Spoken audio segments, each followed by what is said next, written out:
Campaign calling media আপনাকে স্বাগত এবং অনেক অনেক শুভেচ্ছা প্রার্থী হিসেবে মনোনীত হয়েছেন সেজন্য। স্যার, আমি যে প্রশ্নটা দিয়ে আপনাকে প্রথম শুরু করব, নির্বাচনী প্রচারে গিয়ে মানুষের কাছে গিয়ে কি বলছেন?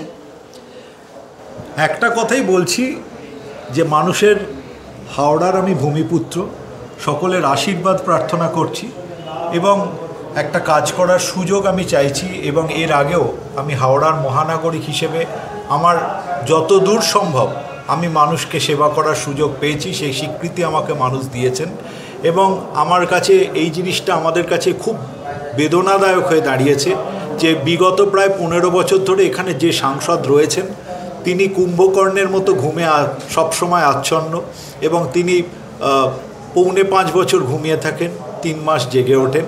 আমরা চাই আমাদের হাওড়ার যে বঞ্চনার কথা আমরা সেটা সংসদে তুলে ধরতে চাই।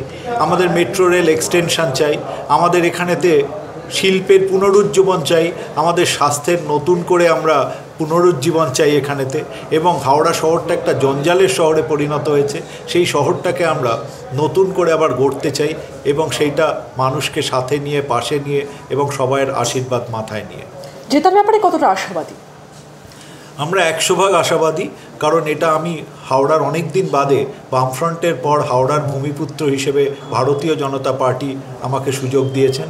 যশস্বী প্রধানমন্ত্রী ইতিমধ্যেই হাওড়াকে এবং কলকাতাকে সংযুক্ত করেছেন, আমাদের অর্থনীতি ধীরে ধীরে চাঙ্গা হতে শুরু করেছে এটার মাধ্যমে এবং সেইটার জন্যেই আমরা বিশ্বাসী যে আগামী দিনে আমাদের মাথার ওপরেতে মানুষের আশীর্বাদ আসবে।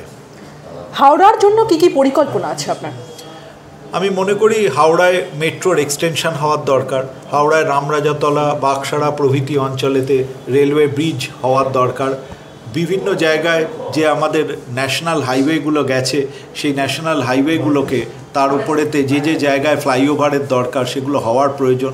শিল্পের পুনরুজ্জীবনের প্রয়োজন আছে এবং এখানেতে কোনো মেডিকেল কলেজ সরকারিভাবে নেই, সেগুলো হওয়ার প্রয়োজন আছে।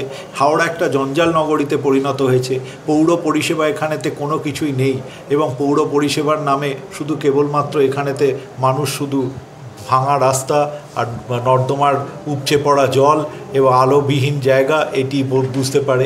সবগুলোই এখানে পরিবর্তনের প্রয়োজন, সেগুলোর ব্যাপারে তো আমরা নতুন করে চাই যে এটা হাওড়ার মানুষ সেগুলো যেন পায়।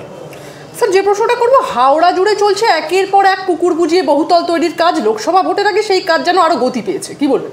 আমি তো বারবারই বলেছি অবৈধ জিনিসকে বৈধ করাই এই সরকারের একমাত্র লক্ষ্য হয়ে দাঁড়িয়েছে এবং এই অবৈধ জিনিসগুলোকেই বৈধ করার চেষ্টা করেছে, যার ফলে হাওড়ার সারফেস ওয়াটার নষ্ট হয়ে যাচ্ছে।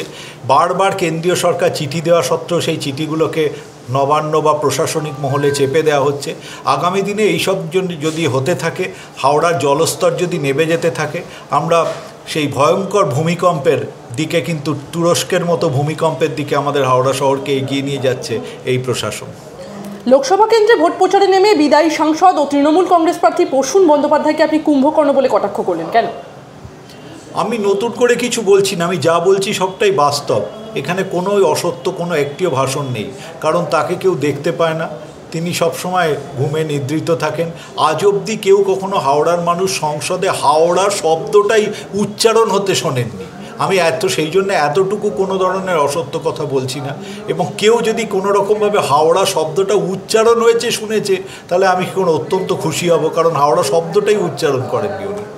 প্রসূন বন্দ্যোপাধ্যায় আপনাকে তীব্র আক্রমণ করে পাল্টা বলেছেন, আমি কি কাজ করেছি তা পার্লামেন্টের ওয়েব পোর্টালে পাওয়া যাবে, দরকার হলে ওই পোর্টাল থেকে যাবতীয় তথ্য ডাউনলোড করে তা ছাপিয়ে সাধারণ মানুষের কাছে নিয়ে যাব, কি বলবেন? আমরা বাস্তবটা পছন্দ করি, ভার্চুয়াল জিনিস পছন্দ করি না।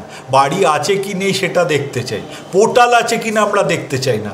মানুষ চোখ তাকিয়ে দেখেন যে ও আচ্ছা এখানে পার্ক হয়েছে, পোর্টালে পার্ক হয়েছে কিনা মানুষ আমি যা শুনিনি কখনো দেখে ওখানেতে, তা আমরা পোর্টাল দিয়ে দেখতে চাই না। আমরা দেখতে চাই ভার্চুয়াল জিনিসপত্র নয়, বাস্তব জিনিসগুলো দেখতে চাই।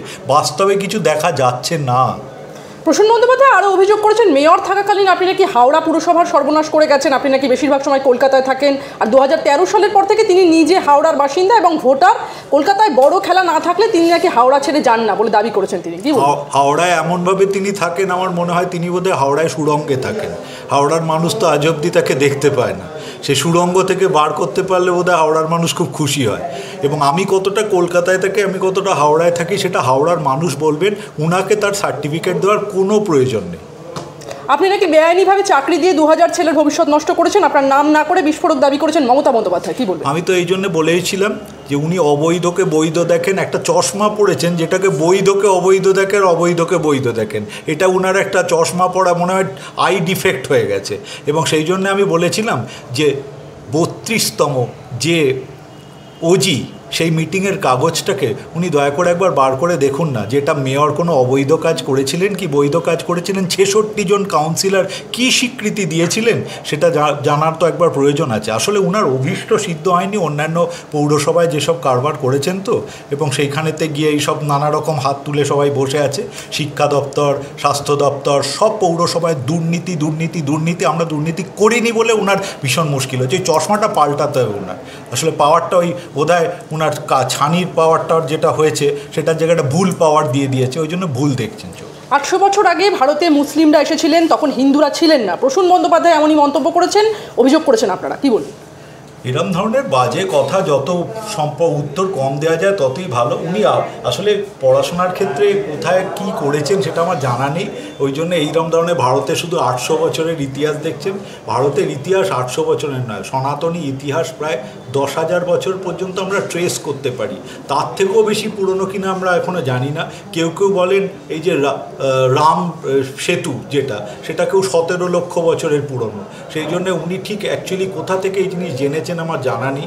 ভারতবর্ষের এই সনাতনী সংস্কৃতি 10,000 বছরেরও বেশি পুরনো, ঐতিহাসিক দিক থেকে সেটা স্বীকৃত। স্যার, যে দুটো প্রশ্ন আর করবো আমার লাস্ট। হাওড়া সদর কেন্দ্রের তৃণমূল প্রার্থী প্রসূন বন্দ্যোপাধ্যায়ের বিরোধিতা করে নির্দল হিসেবে লড়াই করার হুঁশিয়ারি দিয়েছিলেন মুখ্যমন্ত্রীর ভাই বাবুল বন্দ্যোপাধ্যায়। অনেকেই বলেছে ওটা নাটক, আপনারও কি তাই মনে হয়? সেটা তাদের ব্যক্তিগত সিদ্ধান্ত, এবং তারা নিজেদের বাড়ির মধ্যে কি যুদ্ধ করবেন আগে করে নিন, তারপরে আমাদের সঙ্গে যুদ্ধ করবেন। লোকসভায় বিজেপি আসন সংখ্যা কত হতে পারে বলে আপনার মত? আমাদের যশস্বী প্রধানমন্ত্রী 42-এর ডাক দিয়েছেন, আমরা সেই লক্ষ্যেই এগোব। স্যার, আপনার চোখে মমতা বন্দ্যোপাধ্যায় এবং তৃণমূল সম্পর্কে যদি কিছু বলতে বলি, কি বলবেন?